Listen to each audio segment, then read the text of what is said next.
नमस्कार। प्रतिपक्ष में आपका स्वागत है। मेरा नाम भाऊ तोरसेकर, मैं मराठी पत्रकार हूँ, हिंदी में वीडियो बना रहा हूँ।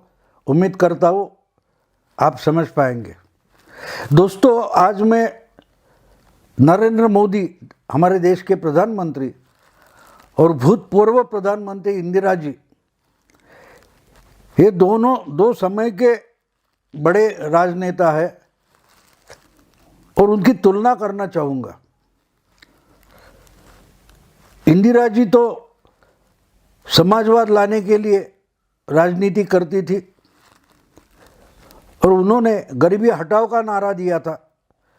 मोदी जी ने ऐसा नारा नहीं दिया कि गरीबी हटाएंगे, लेकिन उनके सब प्रोग्राम हम देखें तो हमें पता चलता है कि वो भी राजनीतिक लेवल पर गरीबी हटाओ का ही काम कर रहे हैं, लेकिन बात नहीं करते, लेकिन गरीबों की बात करते। अब एक बात समझ लीजिए कि इंदिरा जी ने क्या किया था, कि जिसकी शायद हम नकल बोल सकते हैं जो इंदिरा जी कर रही है।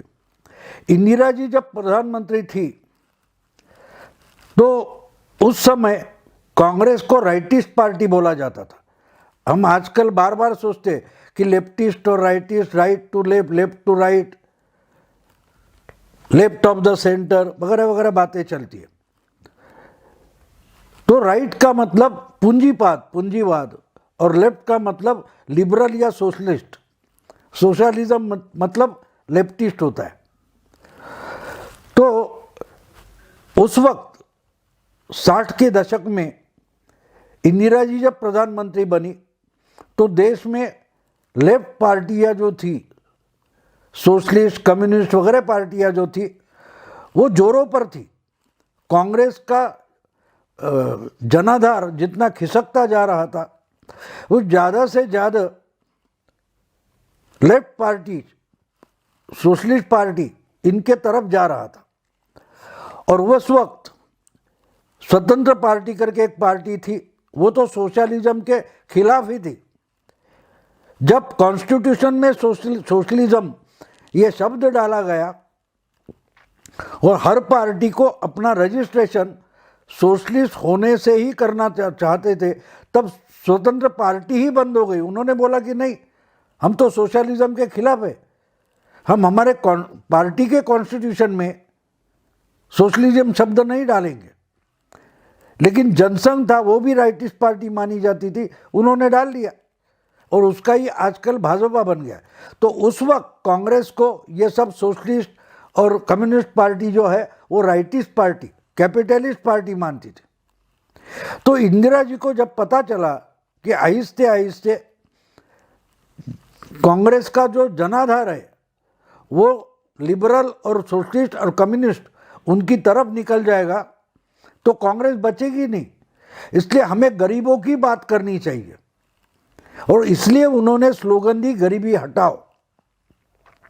उसके लिए उन्होंने दिखावे के बहुत सारे प्रोग्राम किए।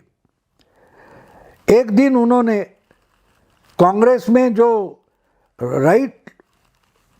राइटिस्ट माने जाते थे, वो जो उसको सिंडिकेट नाम दिया, उनको हटा दिया और उनके नेता थे मोरारजी देसाई, उनसे फाइनेंस मंत्रालय निकाल लिया और खुद के पास ले लिया और फटाक से जो पुराने राजे रजवाड़े थे उनका जो तनख्वाह था वो देना बंद कर दिया। एक ऑर्डिनेंस निकाला और बंद कर दिया। और एक दूसरे ऑर्डिनेंस से जो प्राइवेट बैंक्स थे, ऐसे बड़े 14 बैंक, उनका नेशनलाइजेशन कर दिया। बस एक दिन में इंदिरा जी सोशलिस्ट हो गई, लिबरल और कम्युनिस्ट हो गई। तो देश के जितने कम्युनिस्ट विचारधारा, लिबरल विचारधारा मानने वाले पक्ष थे, पार्टियां थी, वो इंदिरा जी की भक्त हो गई, जोर शोर से भक्त हो गई, भजन गाने लगी इंदिरा जी का। और उसी वक्त मेरी याद अगर सही है तो राष्ट्रपति का चुनाव आया था। कांग्रेस टूटी थी क्योंकि इंदिरा जी ने अपने ही पार्टी के जो ऐसे नेता थे, पुराने नेता थे, उनको हटाने के लिए गेम खेला था कि पार्टी ने संजीव रेड्डी इनको उम्मीदवार बनाया राष्ट्रपति चुनाव का, तो इंदिरा जी ने उनकी अर्जी भरने में मदद की।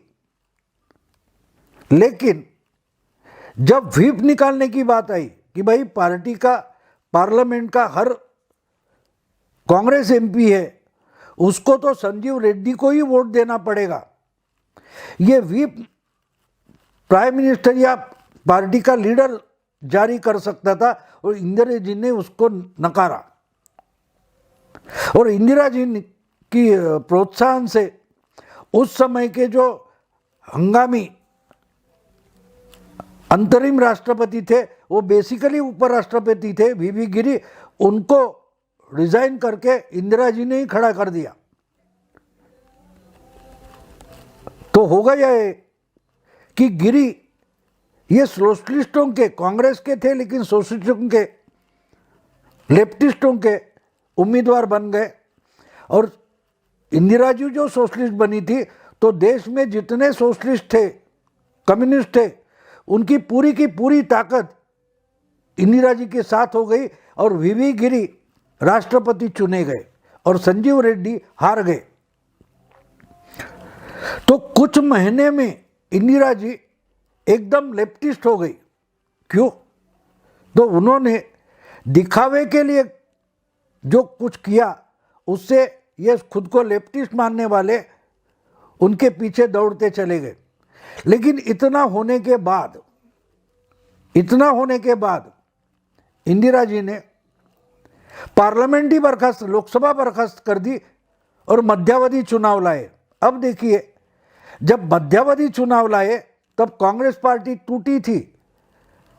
रूलिंग कांग्रेस यानी इंदिरा जी के साथ जो गुट था उसको रूलिंग कांग्रेस बोला गया, और जो पार्टी का ऑर्गेनाइजेशन था, एस.के. पाटिल, मोरारजी देसाई, निजलिंगप्पा, कामराज वगैरह, उनको कांग्रेस ऑर्गेनाइजेशन बोला गया, और वो बाद में ख़त्म ही हो गए, पार्टी उनकी ख़त्म हो गई। क्योंकि पार्लियामेंट का चुनाव जो हुआ, उस वक्त इंदिरा जी बड़ी भारी बहुमत से उनका गुट चुनकर आया, और उसको ही असली कांग्रेस माना गया। लेकिन फजीयत किसकी हुई? जो कल तक 14 बैंकों का जो नेशनलाइजेशन हुआ और राज्य रजवाड़ों के तनखे गए, इसलिए इंदिरा जी के भक्त बन चुके थे, वो कम्युनिस्ट और सोशलिस्ट थे, उनको लोकसभा का चुनाव इंदिरा जी के खिलाफ ही तो लड़ना था। अब कल तक आपने जिसका भजन किया, गरीबों का प्रेषित माना इंदिरा जी को और कहा, अब उसके खिलाफ ये लोग बोलेंगे कैसे? तो वो हार गए। अर्थात जो जनसंघ था, कांग्रेस वो था, राइटिस्ट पार्टियां, वो तो हारी। लेकिन जो खुद को लेफ्टिस्ट मानती थी, उनको तो इंदिरा जी ने साथ में लिया नहीं, साथ दिया नहीं, वो भी हार गए। और देखिए कि 71 में जिस इंदिरा गांधी को इन्हीं लेफ्टिस्टों ने अपना प्रेषित बनाया था, गरीबों का क्या बोलते, प्रेषित बनाया था, भगवान बनाया था, उन्होंने 4 साल में इमरजेंसी लाई और इनको ही सब अंदर डाल दिया। और उसके बाद जब चुनाव हुआ लोकसभा का 77 में, तो उन्हीं मोरारजी देसाई, उन्हीं जनसंघ के साथ लेफ्टिस्टों को, सोशलिस्टों को जाना पड़ा। कहने का मतलब ये है कि इंदिरा जी जिस ढंग से पॉलिटिकल गेम खेलती थी, वो तो खुलेआम करती थी, मोदी वैसा नहीं करते। तो मोदी और इंदिरा जी, इनकी तुलना कैसे हो सकती? फर्क इतना है कि इंदिरा जी खुलेआम खुद को लेफ्टिस्ट सोशलिस्ट मानती थी। उन्होंने उस वक्त, मुझे याद है कि बंच ऑफ थॉट्स, ऐसा कुछ स्ट्रे थॉट्स, ऐसा कुछ टिप्पण बना के सामने लाया था, जिसमें गरीबी हटाना, सोशलिज्म, ऐसी बातें थी। तो ये सब लेफ्टिस्ट फंस गए थे उसमें। मोदी ने ऐसा कुछ नहीं किया, लेकिन मोदी लेफ्ट का जो ओरिजिनल प्रोग्राम है गरीबों का कल्याण, वो कर रहे हैं, उसकी नीति उन्होंने बनाई है और उस नीति से चल रहे। देखिए 70 के साल में इंदिरा जी ने बैंकों का राष्ट्रीयकरण किया, नेशनलाइजेशन किया, लेकिन तो बताया गया कि देखो पूंजीपतियों से बैंक निकाले और गरीबों को दे दिए। इंदिरा जी ने पूंजीपतियों से, पैसे वालों से बैंक ले लिए, छीन लिए और गरीबों को दे दिए। तो गरीबों को क्या मिला?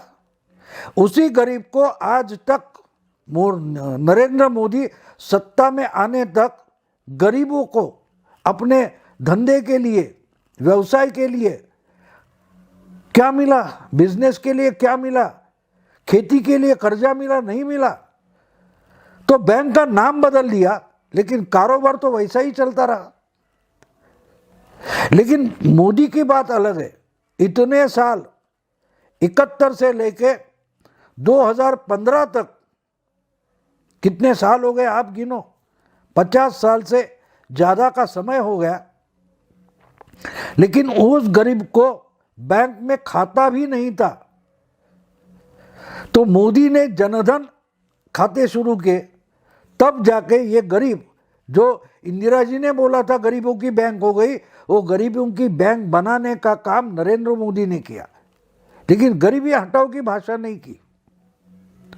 तुलना वहां हो सकती है, इंदिरा जी बोलती थी, मोदी जी करते हैं।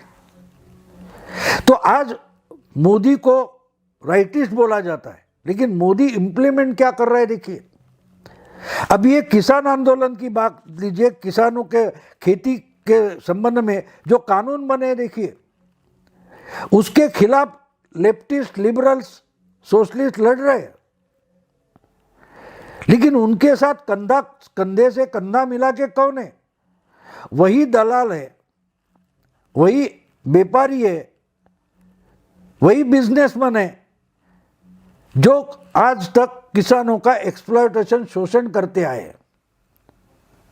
तो इंदिरा जी के खिलाफ जैसे सब फोर्सेस इकट्ठे हो गए, वैसे ही मोदी के खिलाफ सब फोर्सेस इकट्ठे हो रहे। अब इसमें कौन लेफ्ट है और कौन राइट है, किसको बताएंगे? मोदी का सोशलिज्म ऐसा है कि जो मोदी बताते नहीं लेकिन करते हैं, उससे पूंजीवाद कौन सा है ये बताना मुश्किल हो गया है। लेकिन एक बात है, गरीबों का फायदा हो रहा है। इतने सालों से, 70 साल के बाद गरीब के घर बिजली पहुंच रही है, उसका बैंक में खाता खोला जा रहा है, उसके घर में गैस पहुंच रहा है, गांव गांव तक सड़कें हो रही है, बन रही है। ये तो सोशलिज्म हो गया। और फिर भी मोदी राइटिस्ट है। और जिनकी बंगाल देखो, बंगाल में 36 साल, 35 साल कम्युनिस्टों का शासन रहा, बाद में 10 साल खुद को सोशलिस्ट मानती है ममता का शासन रहा, लेकिन आज भी रास्ते नहीं है, वो मोदी आने के बाद बन रहे। तो सोशलिस्ट कौन है? मोदी सोशलिज्म का काम कर रहे, लेकिन मुंह से बात नहीं करते। और मोदी सत्ता में आने के बाद इन्होंने अगर बड़ा काम किया, अगर कुछ, तो उन्होंने पूंजीवाद और सोशलिज्म, समाजवाद, इसका एक तरीके से मिलन कर रखा है। पूंजीवाद की जरूरत भी है, क्योंकि पूंजीवाद से ही इंडस्ट्री बढ़ती है, अर्थव्यवस्था बढ़ती है, लेकिन उसका फायदा गरीबों को मिलना चाहिए, इसका सोशलिज्म होता है, इसे सोशलिज्म बोलते हैं। और वो लाने की कोशिश इंदिरा जी शायद कर रही थी, लेकिन उनके पार्टी ने उनको सपोर्ट नहीं दिया। मोदी कर रहे, और बीजेपी प्रैक्टिकली सोशलिस्ट पार्टी या लेफ्टिस्ट पार्टी बन गई है, और उनके खिलाफ जो लड़ते हैं वो खुद को लेफ्टिस्ट मानते हैं, लेकिन राइटिस्ट आइडियोलॉजी के तहत चल रहे। ये अजीब बात है। इसलिए मुझे ये तुलना दिखाने की ज़रूरत पड़ी, इंदिरा जी और मोदी जी, इनकी क्या तुलना हो सकती है, आप अपने आप उस पर विचार कर सकते हैं। इंदिरा जी की ज़माने के जो घटनाएं और मोदी का कारोबार, इनकी तुलना करते जाएंगे तो आपको उसमें जितने विरोधाभास मिलेंगे उतनी ही तुलना मिलेगी। ज़रूर कीजिए। अगर ये वीडियो आपको पसंद आया तो लाइक कीजिए, शेयर कीजिए, अपने दोस्तों को फॉरवर्ड कीजिए। प्रतिपक्ष इसी ढंग से अलग अलग बातें, पहलू आपके सामने रखता है, उसको सब्सक्राइब करें। नमस्कार।